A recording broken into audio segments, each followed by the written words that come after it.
ਜਾਨਵਰ ਜਿਹੜੇ ਨੇ ਥੋੜੀ ਥੋੜੀ ਤੂੜੀ ਇਹਨਾਂ ਨੂੰ ਪਾਈ ਜਾ ਰਹੀ ਹੈ। ਸੁੱਕਾ ਜਿਹੜਾ ਚਾਰਾ ਹੈ ਦੇਖੋ, ਤੇ ਹੱਡੀਆਂ ਨਿਕਲ ਆਈਆਂ ਨੇ ਜਾਨਵਰਾਂ ਦੀਆਂ 2 ਦਿਨਾਂ ਦੇ ਵਿੱਚ ਹੀ।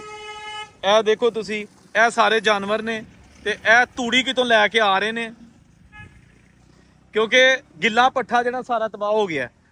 ਇਹ ਸਾਰੇ ਦੋਸਤ ਭਾਈ ਇੱਥੇ ਬੈਠੇ ਨੇ।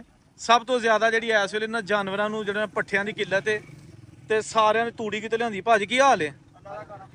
ਮੈਨੂੰ ਇਹ ਦੱਸੋ ਕਿ ਜਾਨਵਰਾਂ ਦਾ ਕੀ ਹਾਲ ਹੈ ਯਾਰ? ਜਾਨਵਰ ਤੇ ਬੜਾ ਦੁੱਖ ਆ ਰਿਹਾ ਵੇਖ ਕੇ। ਕੋਈ ਹਾਲ ਨਹੀਂ ਆ ਭਾਈ, ਜਾਨਵਰ ਜਿਹੜੇ ਨੇ ਆ ਵੇਖ ਲਓ ਤੁਹਾਡੇ ਸਾਹਮਣੇ ਜਾਨਵਰਾਂ ਦੀ ਹਾਲਤ ਹੈ। ਨਾ ਇਹਨਾਂ ਵਾਸਤੇ ਚਾਰਾ, ਨਾ ਹੁਣ ਪੱਠੇ, ਤੁਹਾਡੇ ਸਾਹਮਣੇ ਫਸਲਾਂ ਤਬਾਹ ਹੋ ਰਹੀਆਂ। ਅੱਛਾ, ਤੇ ਤੁਸੀਂ ਹੁਣ ਤੁਹਾਨੂੰ ਅਗਰ ਮਤਲਬ ਇਹ ਕੋਈ ਚਾਰਾ ਪਹੁੰਚਾਇਆ ਜਾਏ, ਠੀਕ ਹੈ? ਇਹਦੇ ਜਨਾਬ ਅੱਜ ਤੋਂ ਕਿੰਨੇ ਦਿਨ ਹੋ ਗਏ ਨੇ ਉਦੋਂ ਦਾ ਜਿਹੜਾ ਬੰਦਾ ਹੋ ਰਿਹਾ ਬਸ ਵੀਡੀਓ ਬਣਾ ਕੇ ਕਹਿੰਦਾ ਕਿ ਚਾਰਾ ਤੁਹਾਡੇ ਤੱਕ ਪਹੁੰਚੇਗਾ। ਕੱਲ ਇੱਥੇ ਆਏ ਅਲ ਖਿਦਮਤ ਫਾਊਂਡੇਸ਼ਨ ਵਾਲੇ, ਉਹ 4-5 ਘੰਟੇ ਜਿਹੜਾ ਨਾ ਕੈਂਪ ਲਾ ਕੇ ਬੈਠੇ ਰਹੇ ਨੇ ਕਿ ਹੁਣ ਤੁਹਾਨੂੰ ਚਾਰਾ ਦਿੰਦੇ ਆ, ਹੁਣ ਤੁਹਾਨੂੰ ਚਾਰਾ ਦਿੰਦੇ ਆ। ਬਸ ਉਹਨਾਂ ਕਲਿੱਪ ਬਣਾਏ ਨੇ, ਵੀਡੀਓ ਬਣਾਈ ਆ ਤੇ ਜਨਾਬ ਉਹ ਚਲੋ ਜੀ ਠੀਕ ਹੈ, ਅੱਲਾ ਤੁਹਾਡੀ ਯਾਰੀ, ਚਲੇ ਗਏ ਨੇ।